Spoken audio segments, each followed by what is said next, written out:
पुरुषार्थ से प्रारब्ध। ओम शांति। विषय है स्व उपकार से परोपकार, राजयोग से सर्व खजानों का विधाता बनना।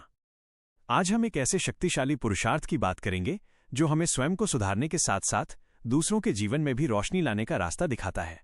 हमें ये जानकर कितनी खुशी और गर्व महसूस होना चाहिए कि हम कितने भाग्यवान हैं, क्योंकि स्वयं परमात्मा ने हमें ये असीमित और अमूल्य खजाने दिए हैं।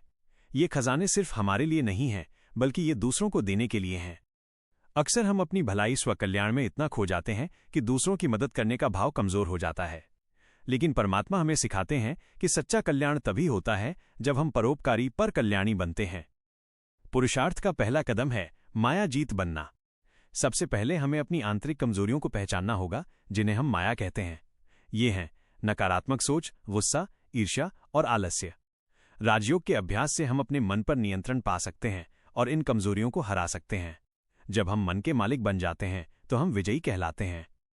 पुरुषार्थ का दूसरा कदम है सर्व खजानों का विधाता बनना। विजयी बनने के बाद हमें परमात्मा से मिले दिव्य खजानों का उपयोग करना सीखना है। ये खजाने सिर्फ हमारे लिए नहीं हैं, बल्कि ये दूसरों को देने के लिए हैं।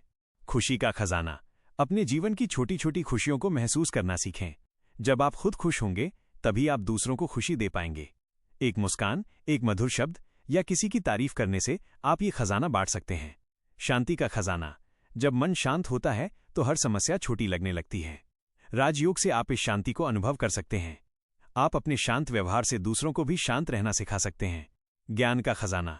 परमात्मा से मिले सत्य ज्ञान को केवल अपने तक सीमित न रखें, इसे दूसरों के साथ साझा करें। जब कोई दुखी हो तो उसे ज्ञान की रोशनी दिखाएं। शक्तियों का खजाना।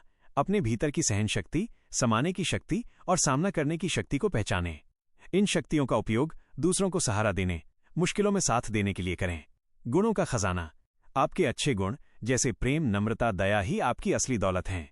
इन गुणों को बढ़ाकर आप दूसरों के लिए एक प्रेरणा बन सकते हैं। सहयोग देने का खजाना। अपने हर संभव तरीके से दूसरों की मदद करें, चाहे वो शारीरिक सहयोग हो या किसी के मन को हिम्मत देना हो। जब आप ये खजाने बांटना शुरू करेंगे तो आप महसूस करेंगे कि आप केवल अपने लिए नहीं, बल्कि पूरे विश्व के लिए जी रहे हैं। इस विधातापन की स्थिति का अनुभव ही आपको अनेक जन्मों के लिए विश्व राज्य अधिकारी बनाता है। आपकी सेवा ही आपका भाग्य बनती है। तो चलिए आज से ही स्वकल्याण के साथ साथ विश्व कल्याण का संकल्प लेते हैं और अपने खजानों को बांटकर उन्हें और बढ़ाते हैं। ओम शांति।